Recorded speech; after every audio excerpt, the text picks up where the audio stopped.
Hello and welcome to my B2B podcast. I'm your host, Troy Hooper, and I own and operate a farmers insurance agency here in Caldwell, Idaho. I created this podcast to spotlight business owners and leaders to share their story and tell us about their business, the who, the what, the when, the why, and the how of it all. And if you're listening and are a business leader, my hope is that you will gain some great nuggets of knowledge from our guest that will help grow your business to the next level. And so with that, let's get into the interview. Hey, everybody, welcome. It's another episode of B2B Growth. It's your business. And my name is Troy Hooper. I am your host. And today I have the pleasure of reacquainting myself with Christa Sutton. She's a mental energy management specialist, co-founder of Ideal Personality Assessments, and the founder of Second Act Sisterhood, all of which we are going to get to in a moment. But Christa, first, how are you doing today? Hey, Troy, how are you? Oh my gosh, I am doing fantastic. It has been forever since we've seen each other. So I was really excited and honored when you reached out and said, hey, come and hang out with me. Well, this is going to be a fun little interview because I think that you've got a lot to bring to it. I'm going to start off by saying this. Where are you from? Are you from Idaho? You're not from Idaho? How'd you get here? Tell us just a little bit about yourself.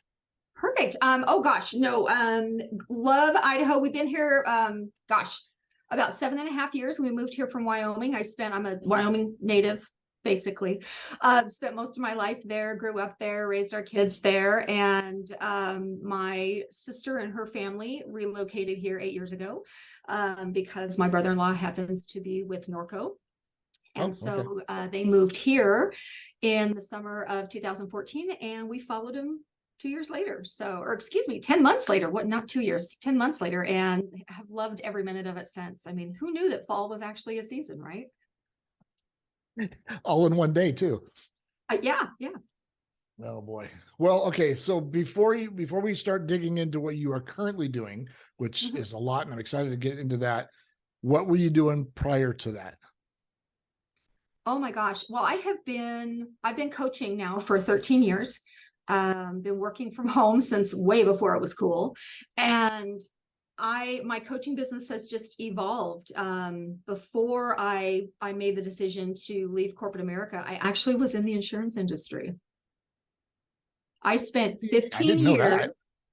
It was my first real job, my senior year of high school, and I loved it. It was just kind of fun, a lot of challenges. I spent 15 years in commercial lines insurance, underwriter, brokerage company level and agency, and the bulk of it being brokerage. And I loved it. I loved the challenge, and it was a lot of fun. But 15 years and I was done, switched gears and focused. I was offered a role in an HR position. I had so much respect for people in HR. Absolutely. I did that for about 3 years. And then I had been a part of a direct selling company. Many of you are familiar with Mary Kay Cosmetics, and I really wanted to be home with my kids. I wanted to be a stay-at-home mom, work from home mom. I always need to work, and so became a sales director, car driver, and did that for the next several years before I launched my coaching business 13 years ago. Okay, so let's break down the two things you've got going on. First, let's talk about ideal personality traits. Okay, so ideal personality assessments. I have been fascinated with personality assessments, what makes us tick, and for as long as I can remember. And I actually was very grateful to be invited to be a part of a previous assessment called Primary Colors. Dawn Billings is the owner. Loved it, absolutely loved it. Became certified, was actually part of the corporate team for the bulk of my time there, which was a little over 5 years. And in 2018, I knew I wanted to have some creative control. I had some different ideas, some things that I wanted to do differently. And so I left that company and partnered with my business partners here in Boise, Jamie and Marla Keller. And we launched Ideal Personality Assessments. And what I love about it is it's a wonderful tool when it comes to helping my clients with burnout. Is it helps you identify your brain lead and your natural brain lead, not the skill sets you've developed, not, all the things that you've learned, the things that you've had to adapt into roles, relationships, etc., but Right. how you were actually wired when you were born. And that can be pretty powerful when you know how to use that information. And so we launched that in 2018, and they use it as a part of their coupleship. They've been using it for a long time. It just now has a name as a part of their coupleship coaching business, and I use it as a part of my mental energy management business. So for anybody who's listening, parallel this with things like DISC, Strength Finder, all that other kind of stuff, Sure. Myers-Briggs. Yeah, it's a 4-quadrant assessment, so it is, it's similar to like DISC, and other 4-quadrant assessments like what is it? There's a lot of them that are like different colors. I just can't remember them all. There's so many. One of the things that I've discovered in all the years of loving personality assessments and really, really wanting to understand them is that the personality assessment is going to be ideal based on the intentions of the person who designed it. And so DISC is really good for sales, learning how to, talk to clients and how to relate to people. It's really good for that. Other assessments help you to identify more, your wiring and how to understand how you show up in the moment, what sets ideal personality apart. And there really aren't any assessments that I've tried that I've been a part of, like Enneagram, or not been a part of, but I've taken, Enneagram, love Enneagram, Myers-Briggs. It can be a little overcomplicated, but it still is some great information. I do like that assessment as well. But ideal personality, what really set it apart is the fact that all of the other assessments, when you take these assessments, it's where you're at in the moment. And so they don't take over adaptation into consideration.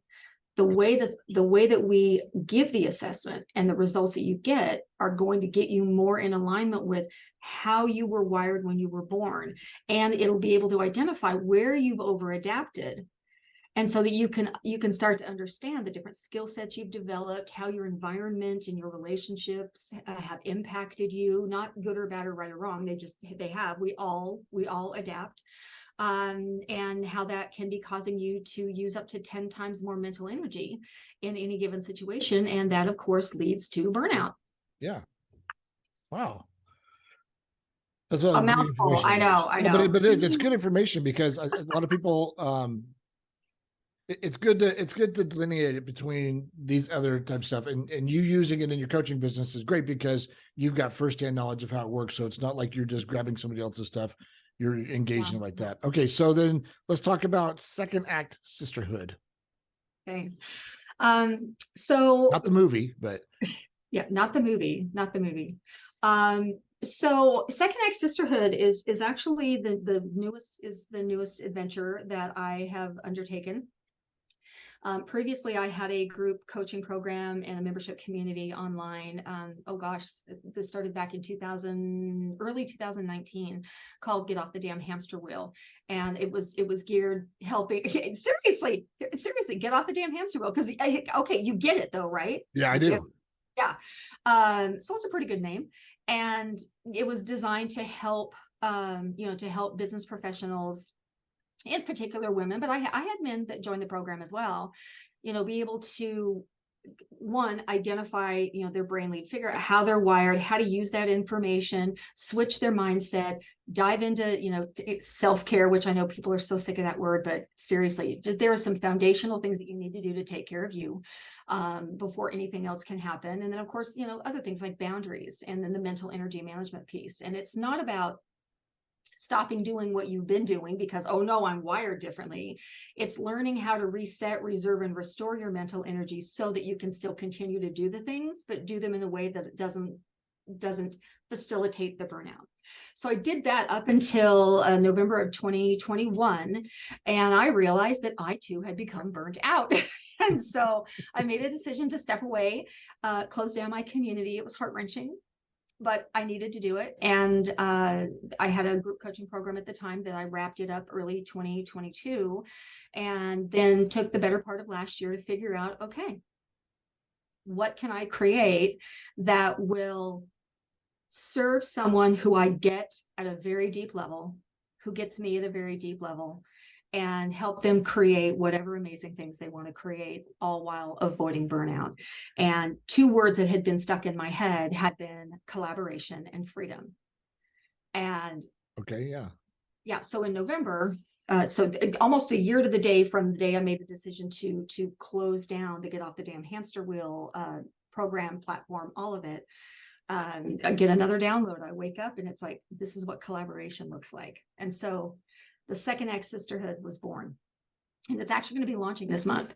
So the Second Act Sisterhood is it is a collaborative, cooperative community of women who are 45 and older that are stepping into their second act. And I got to tell you, this is going to look differently for everybody. This can be the woman who is, ready to step away from a career and start her own business. Or maybe they feel they have a story to tell. That could be a TED Talk. That could be writing a book. There are women who are, let's put everything in a storage unit. Let's go travel the country and start a travel blog. Women our age right now, we have stories to tell. We have a legacy that we want to leave behind, and we're just ready to go out and do it.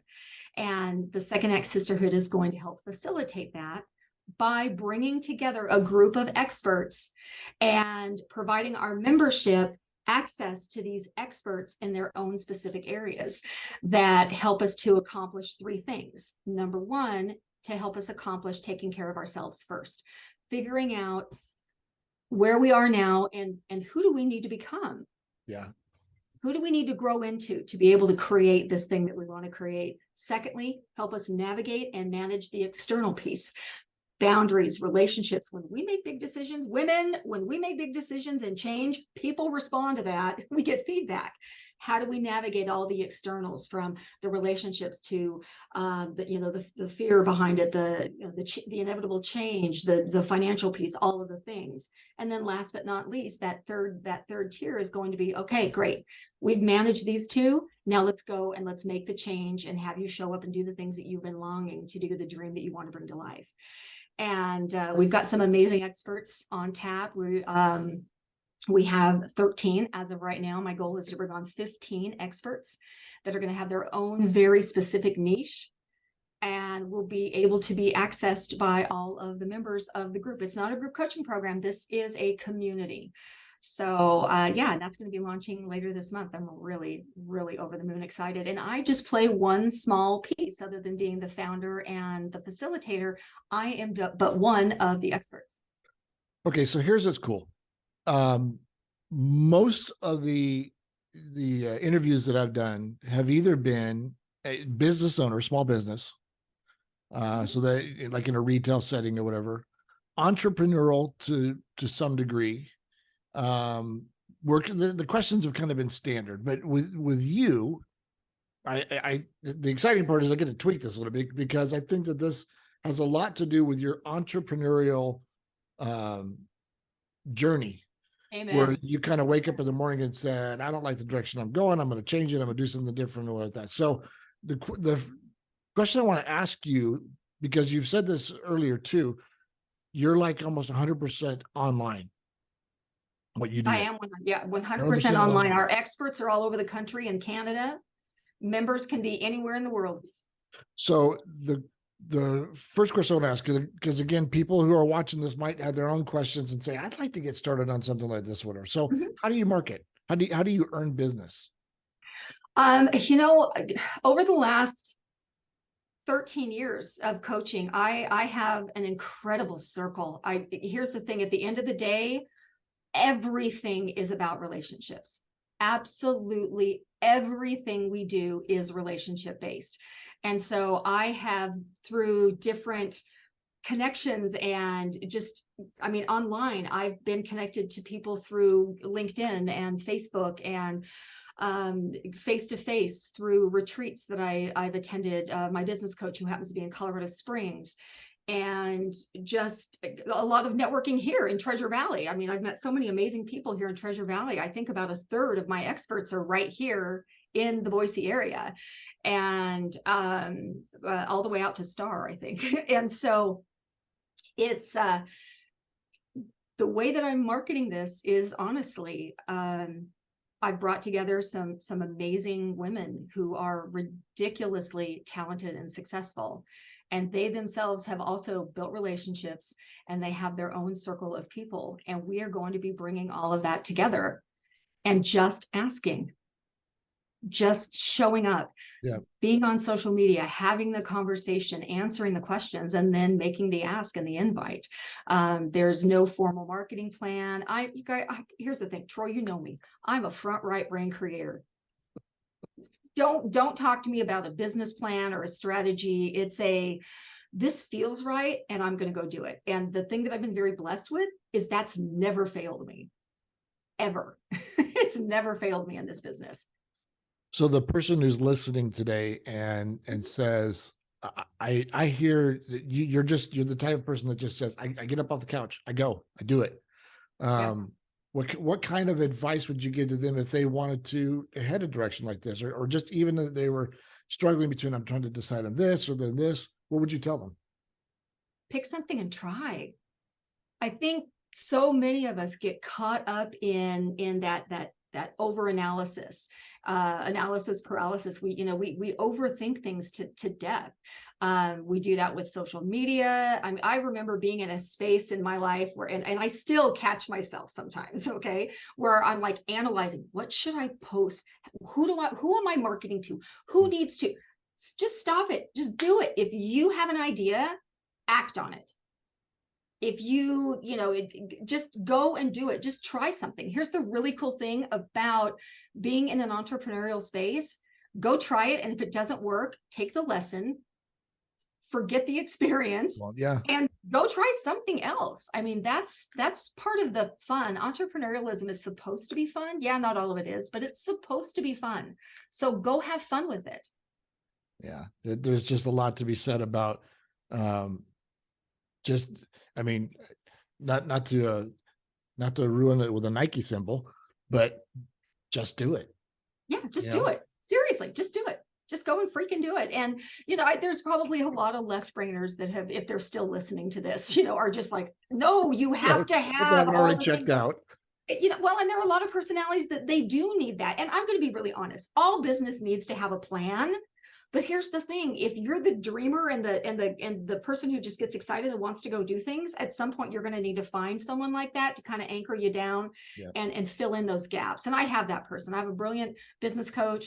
I have a brilliant a girlfriend of mine who's one of our experts, who's a brilliant business strategist, very creative, very outside of the box thinker. So in addition to just going out and just doing the things and trying and having fun and fail yourself forward, build yourself a team. Go find people who are good at things you're not good at, and form those relationships. See, so everything comes back to relationships. I'm going to assume that well, no, I'm not going to assume. I'm just going to let you tell me. What do you do for Christa in order to keep your mind sharp, to keep things going? You obviously are a believer in mentorship. So what other things you do? Do you read? And what do you read? I mean, what makes you keep going like that? Oh my gosh. First, I take very good care of myself. In addition to all of the things that you were saying that I do, I'm also a mental health advocate. I've actually partnered with a counseling center here in the Boise area to do outreach work. And so I'm super excited about that. We just got started, but I take very good care of myself. I listen to my body. I listen to my mind. I make sure and, take time out, downtime, whatever that looks like. It starts with the foundational things. You've got to pay attention to, what you're eating. And this is not like a go be a vegan thing. Okay. I like a cheeseburger probably more than the next guy, but it's just, pay attention, pay attention, have that level of awareness, and listen to your body, listen to what it's telling you, rest when you need to rest, give yourself a lot of grace. Give yourself a lot of grace, especially if you're just beginning in this entrepreneurial, if you're starting an entrepreneurial journey. It can be a little mentally brutal because we get caught up in some of the overthinking. But I love to read. I do a lot of things. Most of my personal development stuff I listen to on Audible because I'm definitely very much an auditory learner and processor. So I love to listen to personal development. But I make sure that I also take time and just read things that are fun. I just want to read things that are fun. So don't get caught up in being all business all the time. Do some of the guilty pleasure things for you as well. So I think that's some great advice for anybody who's starting out, because people can get so caught up in their business. So like, what's the two phrases? You're either working on your business or in your business. Yeah. You're either trying to figure out ways to improve and grow and everything else. And you're also trying to figure out the day-to-day stuff of how to get it done. And then showing up for your clients and all the things you need to do. And it's so easy when you're an entrepreneur and you're just getting started, is you're doing all the things. Yep. And, another thing that was hard for me to do, hard for me to do, was recognize what I needed to let go of. One of the things that was the hardest for me was I let go of with this Second Act Sisterhood that's launching, is there are 3 areas of focus that I've had in my coaching up until this point that I've had to let go of those elements and hand them off to another expert. And the only thing I'm focusing on is that one piece, which is the mental energy management and burnout prevention. And I've handed off that. There are a multitude of us that are doing different self-care pieces. But I've handed off the boundaries piece. I've handed off the mindset piece. It's another, I think we could use another word for handing off as delegate. Delegate. Yes, that would be the left brain word, wouldn't it? Yes, delegate. I want to still reach the left brain people out there. So just, I know. At this point, I don't think the left brainers are still listening to me. I heard they're just waiting for the cliff notes. So we can send those to them as well. Yeah. So this is an interesting question to ask you, because in the coaching business, in the personality assessment, in the Second Act Sisterhood, how has your role changed since you started these things? And this probably goes back to delegating. I don't know, but just how has it changed? There's been a natural evolution to my business that, when I very first started coaching, this was me meeting clients face to face in my hometown. I only had clients right there, and we would meet face to face and, at the coffee shop or whatever. And then when I started speaking, I had a speaking circuit that took me all along the Front Range of Colorado, down past Denver, and back into like down to Highlands Ranch and all that, which I love down there.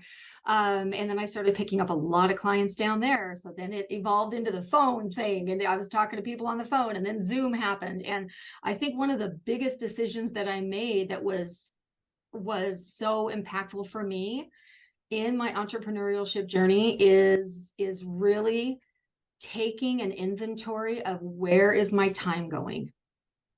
For anyone in business, entrepreneurs, professionals, everything in between. Where is my time really going? And I had to realize that if I was going to reach the people that I wanted to reach, have the impact I wanted to have, help the people I wanted to help, I had to make shifts. And so I think one thing that really helped me as far as, that evolutionary process was really reassessing my time. Did that even answer your question, or did I just tangent out? Oh, no. See, in fact, while you were saying it, you said the word shift. The word that I had was pivot, that you assessed where you were at and said, okay, this is starting to happen here. And if you were so dogmatic to just say, you know what, but my business plan says I've got to do this. Mm-hmm. So I've got to stick to this. You would have missed out on the opportunities. So what you're telling somebody who's an entrepreneur, and what you're telling somebody even who owns a small business, something happens and you have to learn how to shift with it. Well, there's COVID. There's the businesses that said, okay, we're going to have to start figuring out a way to do delivery, or we're going to have to start figuring out a way to do stuff more online. Yeah, one of the businesses I interviewed literally before COVID hit started doing stuff online, not because they saw it was coming, but it was working for a lot of people, so that when it hit, they went, okay, this is a natural thing to do. So you went from, a phone call here to then an online thing to then going, okay, I've got to completely shift to this. That's where the business is taking me. Yeah. And I'm going to take the ride and go with it. Oh, most definitely. And, not only is it's paying attention to your time, paying attention to, and when I say your time, not just your business time, you've got to look at here, this is what I'm devoting to my business, working in, working on. And this is the time where I'm taking care of me. And so we'll find ourselves, like, oh, wow, okay, I probably need to do a little adjusting here. And so for me, it was taking advantage of one-on-one client, face to face. Okay, expanding my territory. Now I'm one-on-one client, but I'm also on the phones. I've been doing this for 13 years, so I wasn't Zooming quite yet, Right. which evolved into Zoom, which evolved into I'm going to work with all my clients on Zoom, even the local ones. It saves me time and money, because coffee shop, you want to get all the snacks and stuff. And then above and beyond that, it was one-on-one coaching. How do I reach more people? Now let's start a group program. Now let's start a community where I can reach hundreds plus all at the same time with the same amount of energy and the same amount of effort. Yeah. And that just kept evolving and evolving. And so, yeah, I completely agree with that. It's, what are you doing right now that's working? What are you doing right now that could evolve? And what are you doing right now that's just not working anymore? I was very grateful. Almost a year to the day, I took my business 100% online before COVID.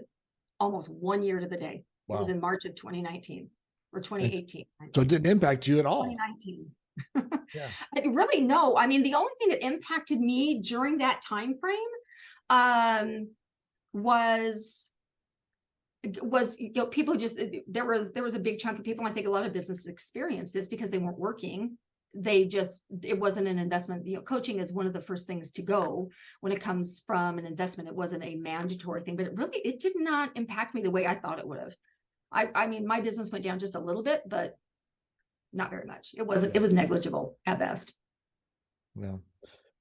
Christa, it's been so cool catching up with you and finding out, that you're just still rocking it and having a good time. Where can people find you? First, thank you so much for asking me. I love this. Usually I'm on the other side of an interview for podcasts, so I'm really, really digging this.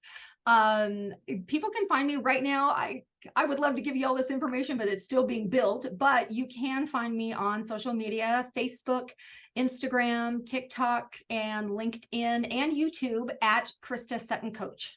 And we will definitely put all that information into spot below, where people can see that as well. So once again, thank you so much for coming on the show with me today. It's been my privilege to catch up with you like this. Oh my gosh, it's been a privilege, an honor, and a pleasure. It's so good to see your face again. I have missed you. So thanks so much for having me hang out with you. And thank you so much for throwing the spotlight my way. I appreciate it. You bet. Once again, this has been B2B Growth. It's your business. My name is Troy Hooper, and we had an awesome time talking with Christa Sutton today. Thanks a lot for joining us.